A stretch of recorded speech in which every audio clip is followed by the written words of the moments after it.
السلام علیکم۔ یہ آج کا ٹاپک تو بہت انتہائی حساس ہے، اور احمدی احباب کو اپنے گریبان میں جھانکنے کا موقع مل رہا ہوگا، کیونکہ جب میں اس لائف میں پہنچی جو پریکٹیکل لائف تھی تو اس میں مجھے اپنے آپ کو دیکھنے کا موقع ملا، اور مجھے احساس ہوا اس وقت فرسٹ ٹائم کہ میں جو ان سی دوگلے پن کا شکار ہو رہی ہوں، کہ جس طرح سے میری اپ برنگنگ ہوئی ہے جماعت میں رہتے ہوئے، اور جب میں یہ انٹریکشن دنیا والوں کے ساتھ سوشلائز کرتی ہوں یا ان کے ساتھ میں جاتی اٹھتی بیٹھتی ہوں یا کام کرنا ہے مجھے دنیا کے ساتھ، تو وہ تو ٹوٹلی ڈفرینٹ لائف ہے۔ وہ چہرہ ہمیں دکھایا ہی نہیں گیا کہ ہم نے دنیا کے ساتھ بھی رہنا ہے، جیسے قرآن مجید میں بتایا گیا کہ لوگوں کو لوگوں کے لیے بنایا گیا، دنیا کے ساتھ رہنے کا طریقہ بتایا گیا ہے، انسان کو انسان کے لیے نافع الناس بنایا گیا ہے۔ وہ چہرہ ہمیں احمدیت میں نہیں دکھایا گیا، جس کی وجہ سے مجھے خود یہ دوہری شخصیت کا مجھے اس وقت پتہ چلا، یا پھر دوہری شخصیت نہ کہیں تو منافقت کہہ دیں، کہ منافقت کا شکار رہی میری زندگی ایک بہت عرصے تک۔ جس طریقے سے ہم اپنے آپ کو دیکھتے ہیں کہ ہم نے زندگی میں باقی اور بھی بہت ساری چیزیں ہیں، لائف کو انٹرٹین بھی کرنا ہے، اور اس کے ساتھ ساتھ دنیا کو سیریس طریقے سے بھی ہم نے زندگی گزارنی ہے، لیکن ہر لحاظ سے اگر میں اپنے آپ کو دیکھوں تو مجھے یہ فیل ہوا کہ مجھے یہ بتایا گیا ہمیشہ کہ میں جو ہوں وہ فرشتہ ہوں، جیسے ایک فرشتہ مجھے بنایا گیا، میری اپ برنگنگ ایز اے فرشتے کی طرح کی گئی کہ میں کوئی گناہ نہیں کر سکتی، میں جون سی ہوں قرآن مجید پڑھوں گی اور اس کے تمام احکامات کی تعمیل کروں گی، اور اور میں دوسری طرف سوچ بھی نہیں سکتی۔ لیکن جب میں نے دیکھا کہ جامعہ میں میرا جب دیور فرسٹ ٹائم داخل ہوا، الطاول غالب اس کا نام تھا، تو اب مجھے اتنی حیرت ہوتی ہے کہ وہ وہاں پر جب انسپیکشن ٹیم آتی اور اس کو دیکھنے کے لیے جاتی، تو وہ ڈھیر ساری، ایک تو رات کے وقت اپنے چھوٹے بھائی کو فون کر کے بلاتا اور اس کو کہتا کہ جلدی سے آ جاؤ، اور وہ اس کے پاس گاڑی تھی، اور وہ جامعہ میں سے ہزاروں موویز اور ڈرامے اور پتہ نہیں کس چیز کی اتنی ڈھیر ساری، وہ جو ان کی وہاں کی جو ہوتے تھے، انہوں نے جو دیکھ رہے ہوتے تھے رات کو یا جب بھی دیکھا کرتے تھے فارغ اوقات میں، وہ اس کے چھپانے کے لیے اس کی گاڑی میں وہ رکھتے، اور کیونکہ انسپیکشن ہونا ہے، کسی مربی نے آ کے دیکھنا ہے اور ان کے ہاتھ نہ لگ جائے، اور وہ سارا جو بھی ان کی انٹرٹینمنٹ کا انہوں نے اپنی چیزیں رکھی ہوتی تھی وہ اس کو بلا کر وہاں سے صفایا کر دیتے تھے، اور ایون دو کہ انہوں نے پیٹس بھی رکھے ہوتے تھے، اور وہ پیٹس بھی ادھر سے موو کر دیے جاتے تھے اتنی دیر کے لیے جب تک انسپیکشن ہونا ہے۔ اور میں حیران ہوتی ہوں کہ یہ تو ان کا ایجوکیشنل نظام ہے، یہ جامعہ جس کے کو پڑھنے لکھنے کے بعد انہوں نے باقیوں کو تربیت کرنی ہے، تو یہاں پر یہ مووی ڈرامے سارا کچھ دیکھ رہے ہیں، یہ سب کے سامنے کیوں نہیں دیکھ سکتے، اور کیا مسئلہ ہے ان کا؟ اور انسپیکشن ہونا ہے، مربی صاحب آ رہے ہیں اور اس کی صفائی کی جا رہی ہے۔ یہ میرا سب سے پہلا تجربہ تھا جب میں نے جامعہ احمدیہ میں خود اپنی آنکھوں سے دیکھا کہ کس طریقے سے انسپیکشن کے دوران وہاں سے گند نکلتا ہے اور ٹرانسفر ہوتا ہے۔ دوسرا تجربہ مجھے اس وقت ہوا جب میں نے پریکٹیکل لائف میں نے جب ایز اے لجنہ کام کرنا شروع کیا، کہ جب میں کوئی رپورٹ بنا کر لکھتی تھی اور بالکل واضح لکھتی تھی کہ یہ ہم نے کام کیا اور یہ کام میں ہم ناکام رہے ہیں، ہم نہیں کر سکے کیونکہ ہم لجنہ ہونے کی مجبوری کے تحت ہم یہ کام نہیں کر سکے، تو کہا جاتا تھا کہ نہیں، حضور کو ہم نے خوش کرنا ہے، اس لیے کوئی ایسا لفظ نہیں ہم نے لکھنا جو نیگیٹو ہو، ان کو ہمیشہ پازیٹیو رپورٹ دینی ہے، پازیٹیو ہونا چاہیے، تاکہ حضور جو ہے ہمارے والدین کے برابر ہیں، جس طرح ہم چاہتے ہیں کہ ہمارے والدین کو ہماری کوئی نیگیٹیوٹی پتہ نہ چلے اور جس سے وہ بیمار ہو جائیں گے، ان کی صحت پر اثر ہوئے گا، یہی حال حضور کا ہے کہ اگر وہ عوام کی نیگیٹیو رپورٹ سنیں گے تو اس سے ان کی صحت پر اثر ہوئے گا اور وہ جلدی اللہ کو پیارے ہو جائیں گے، ان کو ہارٹ اٹیک بھی ہو سکتا ہے، اس لیے کوئی کسی قسم کی نیگیٹیو رپورٹ حضور کو نہیں بتانی، اور بلکہ یہی کوشش کرنی ہے کہ اچھی اچھی باتیں اپنی طرف سے بھی بے شک ڈال دو، اور اس کے اندر حت الوسع یہی مطلب کہ کوشش ہے کہ پازیٹیوٹی حضور کو خوش کرنے کے لیے ہم نے سارے کام کرنے ہیں، ہم نے اللہ میاں کو خوش کرنے کے کچھ نہیں کام کرنے۔ اب اس پازیٹیوٹی کو ڈھونڈتے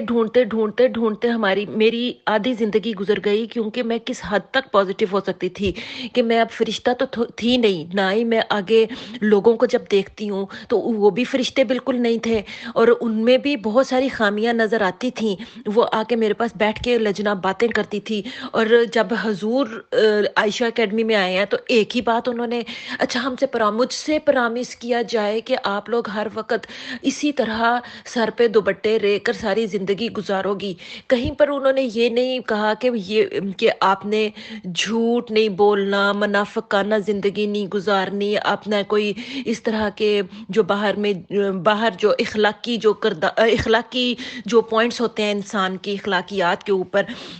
کسی چیز پر انہوں نے فوکس نہیں کیا. انہوں نے صرف اور صرف ایمفسائز کیا تو صرف ایک پردے کو کہ سر سے پردہ نہیں اترنا چاہیے، سر سے دوپٹہ نہیں اترنا چاہیے. اور پھر کیا ہوا، میں نے دیکھا کہ جب میں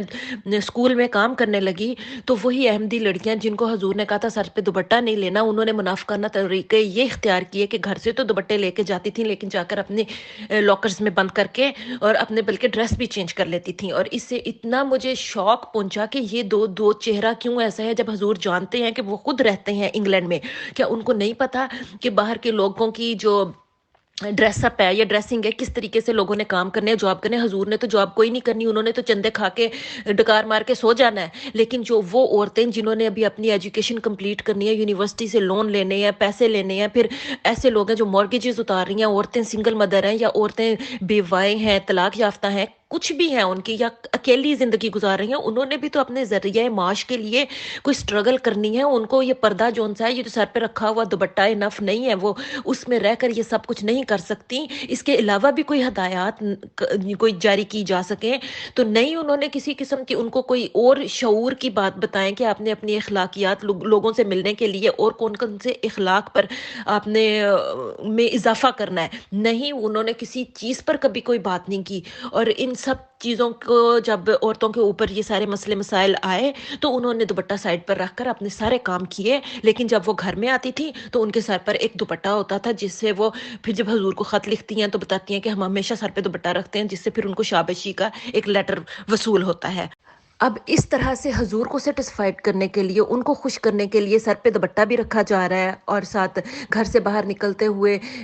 جو ہے اپنے ڈریس اپ کا خیال رکھا جا رہا ہے صرف حضور کو خوش کرنے کے لیے. اور پھر ایم ٹی اے باقاعدگی سے اس لیے دیکھا جا رہا ہے، یہ نہیں پتہ چل رہا کہ ایم ٹی اے میں جو آپ دیکھ رہے ہو اس پہ عمل بھی کرنا ہے یا لیکن اول تو ایم ٹی اے پر کوئی ایسی چیز ہی نہیں آ رہی جو آپ دیکھ کر اس پہ عمل کرو. حضور کا خطبہ آ رہا ہے اور وہ بھی 3 یا 4 دفعہ دن میں آئے گا، یا پھر اگر کوئی درس قرآن کی کلاس آ رہی ہے تو وہ بھی 3-4 دفعہ آئے گی. تو بچے کیا کریں گے کہ ادھر سے ایم ٹی اے لگایا ہوگا، دوسری طرف سے ہاتھ میں فون پکڑے ہوں گے، تو جیسے مام اینڈ ڈیڈ یا کوئی بھی گھر میں جو سپرویژن کے لیے اوپر آئے گا تو رائٹ اوے جو ہے چینل جو سا چینج ہو جائے گا، فون جو سا وہ بیڈ کے اندر تکیے کے نیچے چلا جائے گا اور جو ہے ایم ٹی اے کی آواز اونچی ہو جائے گی کہ حضور کا خطبہ سن رہے ہیں. اور اگر پوچھا جائے کہ آپ نے کوئی نوٹس بنائے ہیں، کیا حضور فرما رہے ہیں، کیا کہہ رہے ہیں، تو ان کو پتہ ہی نہیں لگے گا کہ وہ بھائی انگلش وہ حضور اردو میں پڑھ رہے تھے تو ہمیں انگلش پرابلم ہے، ہم انڈرسٹینڈ نہیں کر سکے، ہم نے سننا پورا ہے لیکن ہم آپ کو ایکسپلین نہیں کر سکتے کیونکہ ہمیں لینگویج بیریئر ہے. اب آپ اندازہ کریں کہ اس جنریشن کو لینگویج بیریئر ہے جو گھر میں اپنے گھر والوں کے ساتھ بیٹھ کر پنجابی میں گالیاں بھی سیکھتی ہیں، پنجابی میں موویاں بھی دیکھتے ہیں، ڈرامے بھی دیکھتے ہیں، ڈانس بھی کرتے ہیں، ماں باپ کی ساری بات انڈرسٹینڈ کرتے ہیں. اور چلو اسکول میں جاتے ہوئے یا جابوں پر جاتے ہوئے وہ انگلش بولتے ہیں، لیکن حضور کا خطبہ سنتے وقت ان کو لینگویج بیریئر آگے آ جاتا ہے. اور اسی سے اندازہ لگا لیں کہ وہ بچے جون سے ہیں، وہ نیو جنریشن جون سی ہیں، وہ کس طریقے سے وہ دوہری شخصیت کہہ لیں یا دوسرا چہرہ ان کا نظر آ رہا ہے، یا وہ منافقت کر رہے ہیں اپنے والدین کو سیٹسفائی کرنے کے لیے اور حضور کو سیٹسفائی کرنے کے لیے. اب اگر دیکھا جائے کہ ان کے درس و تدریس میں بھی ہر سال ایک نیا ایڈیشن آتا ہے، ہر جگہ پر ان کی نئی کتاب چھپتی ہے اور پچھلی کتابوں میں جو حذف ہو جاتے ہیں، جن کے یہ جواب نہیں دے پا رہے ہوتے تو ان سوالوں کو ہی نکال دیتے ہیں، ان تحریر کو حذف کر دیتے ہیں یا کہتے ہیں کہ ان کو ختم کر دیا جاتا ہے، ان کو جلا دیا جاتا ہے، ان کتابوں کو مٹا دیا جاتا ہے تاکہ ان کا جواب تو اگلی جنریشن کو دے نہیں سکتے. تو لیکن پھر وہ اپنے اور چیزیں اندر گھڑ کر اس میں ڈالتے ہیں اور جس سے مزید کمپلیکیشنز پیدا ہوتی ہیں سمجھنے میں. تو اس طرح سے بھی ان کا ایک دوہرا چہرہ نظر آتا ہے. ابھی ریسنٹلی ایک میری کوئی جاننے والی ہیں، ان کی وفات ہوئی ہے، ان کی عمر تھی آلموسٹ وہ 100 سال کے قریب تھی. امت اللطیف ان کا نام تھا، شیخ تھی، امت اللطیف شیخ ایسے کر کے نام تھا ان کا. اور وہ پاکستان جب آئی ہیں تو روا کی سب سے پہلی وہ لجنہ صدر تھیں، سب سے پہلی، اور کہتی تھیں کہ مجھے حضرت مسلم معود نے صدر لجنہ بنایا، تو مجھے ایک دفعہ اپنے گھر میں بلایا اور کہتی ہیں کہ وجیہ میری مدد کرو کہ میری تو اب اتنی میں بڈھی ہو گئی ہوں، مجھ سے آواز نہیں میری نکلتی، میں کیا کروں؟ میں نے دیکھا ہے کہ تاریخ احمدیت میں میرا نام نکال دیا گیا اور میری جگہ کسی اور لڑکی کا نام ڈال دیا گیا ہے۔ تو اب آپ دیکھیں کہ یہ دوغلا پن ہے کہ نہیں ہے، کہ انہوں نے تاریخ احمدیت ہی چینج کر دیا کہ وہ اب عورت مجھے بیٹھ کے بتا رہی ہے کہ تم عائشہ اکیڈمی میں کام کرتی ہو تو میرا یہ کام کر دو، میرا نام دوبارہ سے واپس ڈال دو۔ اب مجھے اس کی کام میں ایٹ لیسٹ اس نے ڈیڈیکیٹ کیا اپنے آپ کو پوری جماعت کے لیے، اور نہ کسی نے تاریخ احمدیت پڑھی، نہ کسی کو اس بات کا کنسرن ہے، نہ کسی خلیفے نے پڑھی، نہ کہ ان کے کسی جماعتی عہدے داروں نے پڑھی، کیونکہ ان کو تو کتابوں سے غرض ہی نہیں ہے، ان کو تاریخ احمدیت سے غرض ہی نہیں ہے۔ میں کیسے آنٹی کو سمجھاتی، وہ اب فوت ہو گئی ہیں، میں ان کو کیسے بتاتی کہ اس چیز کی تو ان کو ضرورت ہی نہیں ہے؟ وہ کیسے ان کو بتایا جائے کہ آپ نے کیوں صحیح کرنا ہے، جبکہ خلیفہ نے نہیں پڑھی، کسی ایک نے بھی اس تاریخ احمدیت کو نہ پڑھنا ہے، نہ کسی اگلی جنریشن کے لیے وہ فائدہ مند ہے۔ تو لیکن وہاں پر ان کے نام بھی چینج ہو گئے، کسی اور کے نام آ گئے، اور آگے سے آگے اس میں ایڈیشن ہوتے گئے، بڑھتے گئے، اور یہ بھی تو ایک دوغلا پن ہے نا کہ کسی کے ساتھ فراڈ کرنا۔ اب یہی حال ان کے جامعہ کے وہ جو سلیبس کا ہے، یہی حال ان کی لجنہ کے سلیبس کا ہے، ان ساروں کا سلیبس، ہر ایک کا سلیبس انہوں نے تیار کیا ہوتا ہے، اور اس میں اپنی مرضی کی تقاریر اور اپنی مرضی کے وہ ٹاپکس لکھے ہوئے ہوتے ہیں، اور اس میں اپنی مرضی کی چیزیں ایڈ کی ہوتی ہیں، اور جب چاہیں ایڈ کریں، جب چاہیں ریموو کریں، ان کو کوئی کنسرن نہیں ہے۔ تو اس طرح کی جو تکلیف دہ حالت ہوتی ہے کتابوں کی، کہ تو اس سے تو بہتر ہے کہ اس ساری ان کی لائبریری کو جلا دینا چاہیے جتنی جلدی ہو سکے، کیونکہ اس کے اندر کوئی اتھینٹک چیزیں ہیں ہی نہیں ہیں، ایون دو کہ انہوں نے اپنے الرسالہ، الوصیت اور بہت ساری اور بھی کتابیں ہیں جن کو انہوں نے بہت طریقے سے چینج کر دیا ہوا ہے، ان کے اپنے خلیفوں نے اپنے ابا کی باتوں کو چینج کر دیا ہوا ہے۔ پھر یہاں پر آپ یہی کہیں گے نا، ہر کسی نے اپنی مرضی کی انٹرپریٹیشن کی ہوئی ہے، جب سب ترجمے بھی اپنی مرضی کے ہوں گے، اور اپنی مرضی سے جب اوپر والے خلیفہ اور جو ان کے جو مرزا غلام احمد ان کے جو ابا جی ہیں، ان میں ہی تضاد اتنا پایا جائے گا تو عوام کس چیز کو فالو کرے گی؟ اس کی تو شخصیت خود ہی جو انسی مسخ ہو جائے گی، عوام کی شخصیت مسخ ہو جائے گی، دوہرے چہرے ہی نہیں رہیں گے، بلکہ پوری کی پوری پرسنالٹی جو انسی ہے وہ ایک مینٹلی ٹارچرڈ اور وہ عجیب قسم کی جو انسی ہے نا، اس کے اندر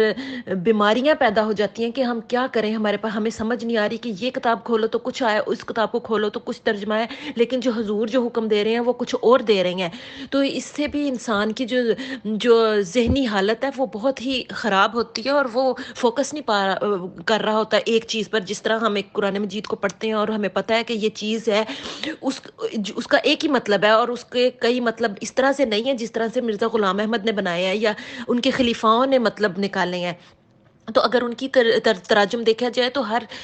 ہر صفحے میں ایک ڈیفرنٹ ترجمہ نکلا ہوا ہوتا ہے، تو جس نے مجھے بھی بہت زیادہ مطلب کہ تکلیف میں ڈالا، اور مجھے اتنی زندگی جو ان سی میری اجیرن کر دی کہ ان کو سمجھنے میں، ان کی کتابیں بھی جو ہیں ان کی طریقے سے، ان کی وجہ سے ان کی کتابیں بھی منافقت کا شکار ہیں۔ اب اگر ان کی اسکیموں کی طرف آ جائیں، چندے کی اسکیم، وقف جدید کی، وقف نو کی، مریم فنڈ، بلال فنڈ، ہیومینٹی فرسٹ، اور یہ پتہ نہیں کوئی لاکھوں اسکیمیں انہوں نے نکالی ہوئی ہیں جو سراسر جھوٹی ہیں، فراڈ ہے۔ اگر کوئی آتا ہے چندہ لینے کے لیے، موسی ہے، تو اس کو اچھا بھی حضور نے کہا ہے کہ یہ بھی تھوڑا سا اس میں بھی ڈالیں، اس میں بھی ڈالیں، اس میں بھی ڈالیں۔ وہ بیچارہ اگر کسی سنگل مدر کا 1,000 کا چیک آیا ہے نا، تو $1,000 تو وہ سارا کا سارا اس دن لے کے چلا جائے گا، صرف یہ اسکیموں کے اندر ڈال کر کہ اس میں ڈالیں، تھوڑا اس میں ڈالیں، تھوڑا اس میں ڈالیں۔ کیا بندہ پوچھے کہ جو خلیفہ وقت ہے، یا یہ جو آج کل ندا کا جو چل رہا ہے، یا فائزہ کا، یا وہ جو نصیر شاہ کا، یہ جو اوپر جو بیٹھے ہوئے ہیں، اوپر جو ہم غریب عوام سے اوپر جو ان سے لیول پر جو بیٹھے ہوئے ہیں عہدے داران، ان کا یہ لیول دیکھیں کہ انہوں نے کبھی ان کو تو یہ بھی نام نہیں آتے ہوں گے کہ یہ اسکیم جو ان سی ہے اس کا نام کیا ہے، ان کو تو یہ بھی نہیں پتا کہ نئی اسکیم چلی کب تھی، اور چلی بھی تھی کہ نہیں چلی تھی، اور اس کو کہتے کیا ہے، اس کا نام۔ چندے تو دور کی بات، انہوں نے کبھی سوچا بھی نہیں ہوگا چندہ دینے کا، ان کو موسی ہیں، وہ ان سے بندہ پوچھے کہ آپ کیا موسی ہیں، ان کے چہرے دیکھیں، اوپر کے جو عہدے داران رضاکاران بیٹھے ہیں, کسی ایک نے بھی پورا چندہ نہیں دیا ہوا. کبھی کسی کے کچھ بقایا جاتا ہے, جب ان کے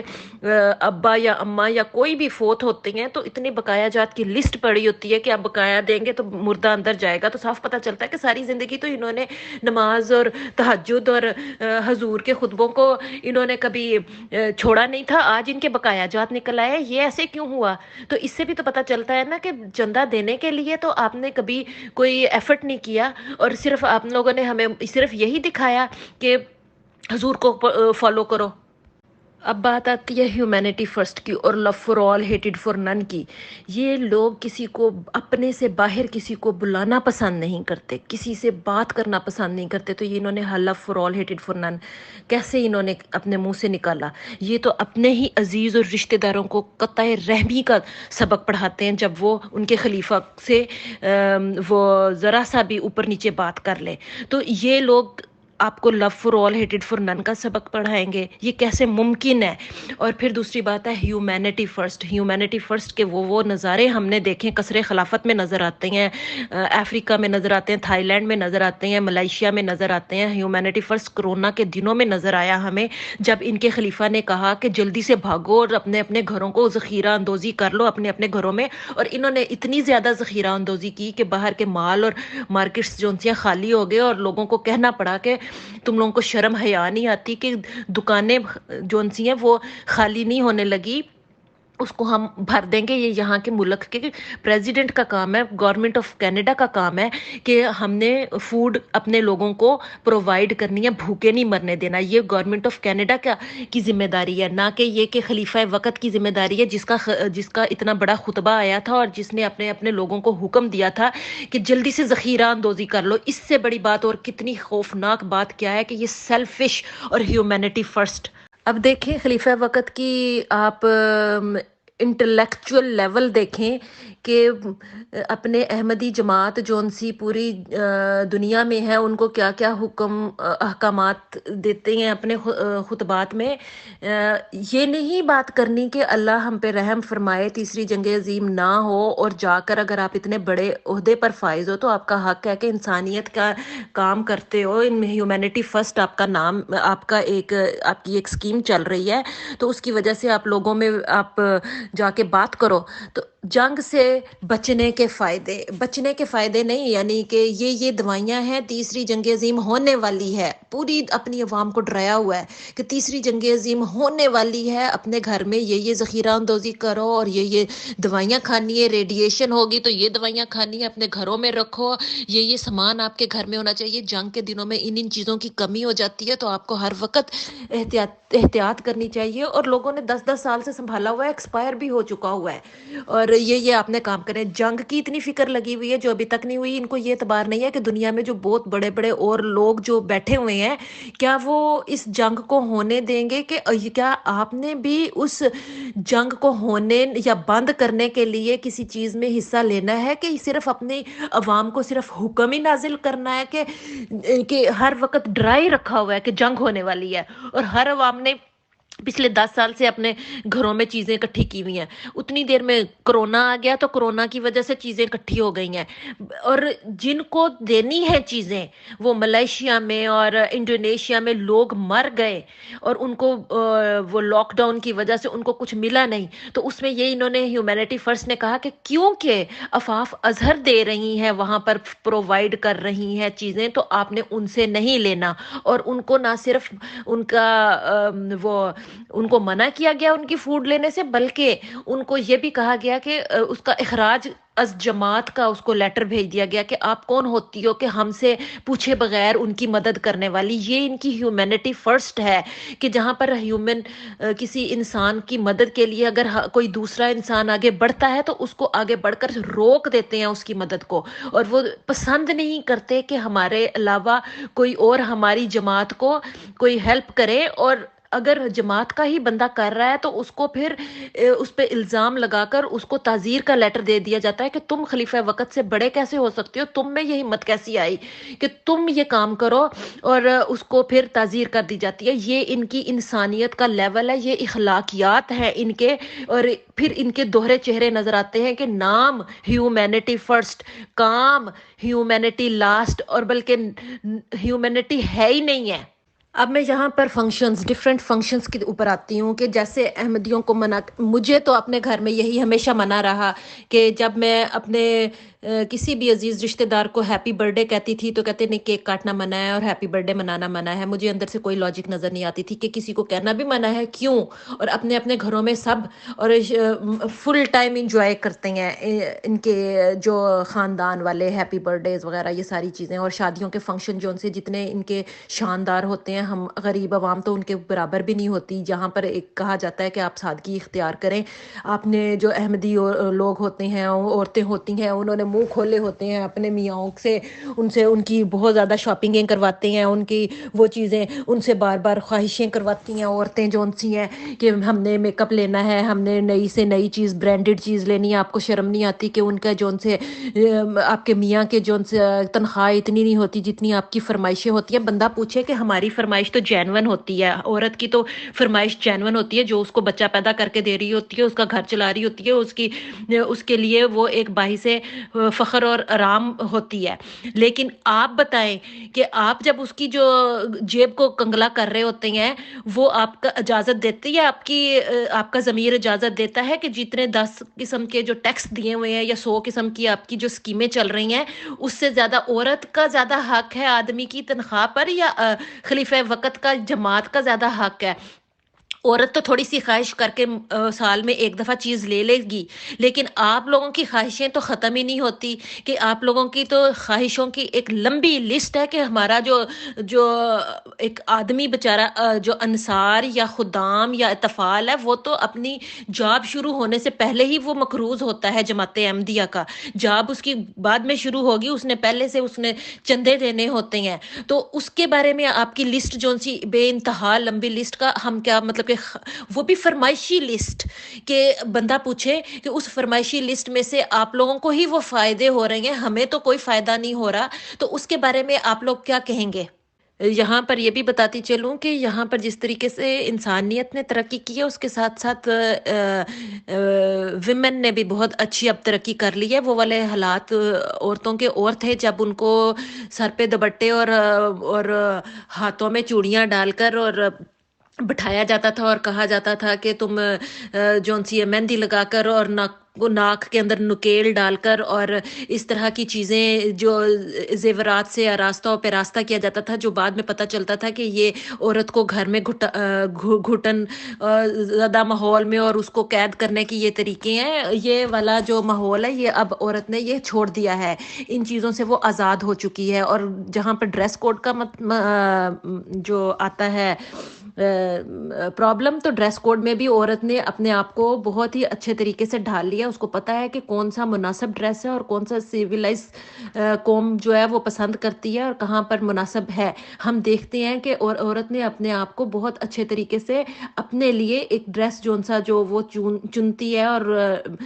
سوسائٹی کے لحاظ سے وہ پہنتی ہے، وہ اس کے لیے بہت ہی اچھا ہوتا ہے۔ وہ یہاں پر اس طریقے سے نہیں رہ رہی کہ اس کے پاس بہت سارے رائٹس آ چکے ہیں کہ کوئی اس کے غلط ڈریس پہ پوائنٹ نہیں کر سکتا، اور اس کو پتہ ہے کہ زمانے میں رہنے کے کیا طریقے ہیں۔ وہ پڑھی لکھی ہے، انٹلیکچوئل ہے، اس کو ہر لحاظ سے اب پتہ چل گیا، شعور آ چکا ہوا ہے کہ کیسے اس نے اپنی زندگی گزارنی ہے۔ اس لیے یہ جو ڈریس کوڈ اور یہ جو جیولری جو ڈفرینٹ طریقے سے ناک میں نکیل ڈالنا اور یہ وہ ساری چیزیں، یہ اب کوئی معنی نہیں رکھتا، اور اس لیے بہتر یہی ہے کہ عورت کو اس طریقے سے آزاد کیا جائے، اس کو خود پتہ چلے کہ اس کی کیا وہ نیڈز ہیں۔ اور یہاں پر آ کر جماعت احمدیہ بری طرح سے فیل ہے، اور وہ اس کو، اور یہ اسی کا جو انجام ہے جس کو آج ہم نہیں، ان کا مرزا خاندان بھگت رہا ہے۔ وہ ان چیزوں میں ان کو لگائی رکھا، عورتوں کو گگنی سسٹم میں لگائی رکھا، جیولری اور پیسے اور ان چیزوں کے اندر اور ڈریس کوڈ کے اندر، اور جبکہ ان کے جو عہدے داران جو ان سے تھے، انہوں نے زد جام عشق کا بہت زیادہ اچھا فائدہ اٹھایا، اور وہ آج ان کا رزلٹ جو ان سے ہے وہ نکل رہا ہے۔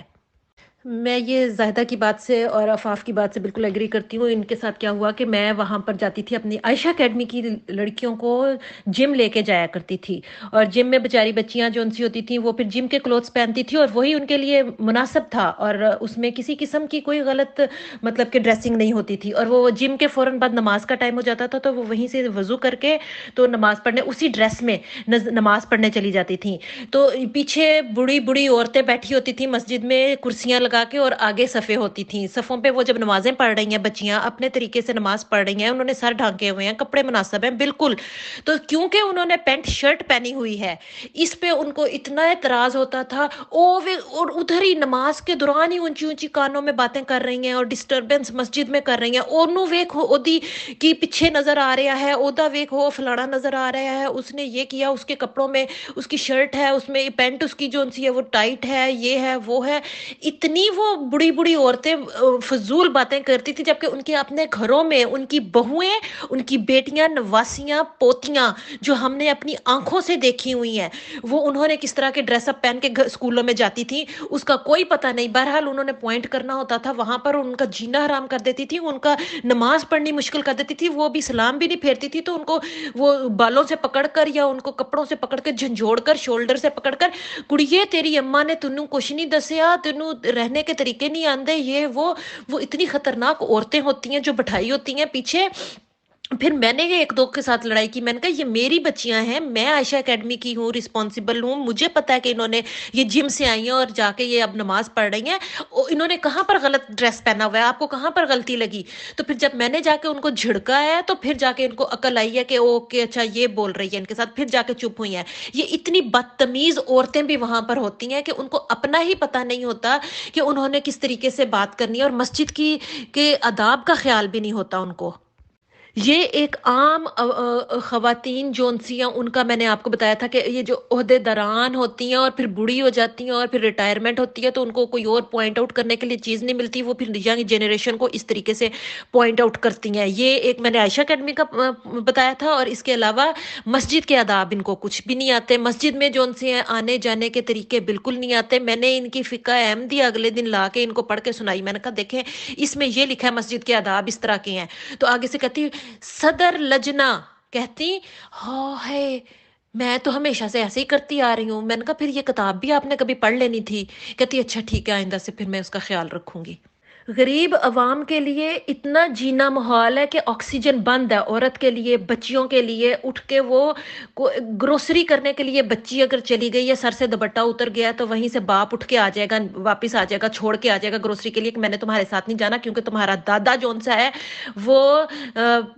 اپنے محلے کا صدر ہے، صدر جماعت ہے، تو اس نے اگر دیکھ لیا، کسی احمدی نے تمہیں دیکھ لیا کہ تمہارے سر پہ دوپٹہ نہیں ہے تو وہ تمہارے لعنت ملامت کریں گے، اس لیے میں تمہارے ساتھ گروسری کرنے نہیں جا رہا. یہ اوقات ہے اس جماعت احمدیہ کے ڈبل فیسز ہیں کہ خود باپ جو مرضی وہاں پر اپنی بیوی اس سے بندہ پوچھے کہ وہ کیسے لے کے آئے تھے، کس طریقے سے لے کے آئے تھے، کہاں سے بھگا کے لے کے آئے تھے بندہ پوچھے، یا پھر اس صدر محلے سے بندہ پوچھے کہ وہ اپنی بڈھی یا اپنے وہ کہاں کہاں منہ مارتے پھر رہا ہے یا کیا کر رہا ہے. اس کو کچھ پتہ نہیں ہے کہ اپنے گریبان میں نہیں جھانکتے. لیکن یہ ہے کہ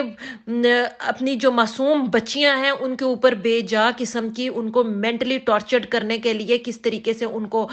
یہ ایک مہم چلاتے ہیں. اب آخر میں صرف یہی کہوں گی کہ ان کی ہر حرکت اور ان کا ہر ایکشن جو ان سا ہے نا، منافقت اور دوہری شخصیت اور ڈبل چہرہ، جسے ڈبل فیس کہہ رہے ہیں آپ نے جو ٹاپک رکھا ہوا ہے، اس طرح سے ان کو پتہ ہی نہیں ہے کہ دنیا والوں سے کیسے کام کرنا ہے، یا اپنی جو ضروریات زندگی ہے، جو آپ کی جو اللہ تعالیٰ نے نیچرل نیڈز جون سی ہیں ان کو کیسے اپنے بروئے کار لے کے آنا ہے. ان کو بالکل اس چیز کا احساس ہی نہیں ہے. اپنی نیچرل نیڈز کے لیے وہ منہ مارتے پھرتے ہیں، غلط طریقے اختیار کر لیں گے، لیکن جو اللہ تعالیٰ نے قرآن مجید میں احکام دیے ہوئے ہیں اس طریقے سے نہیں مطلب چلنا،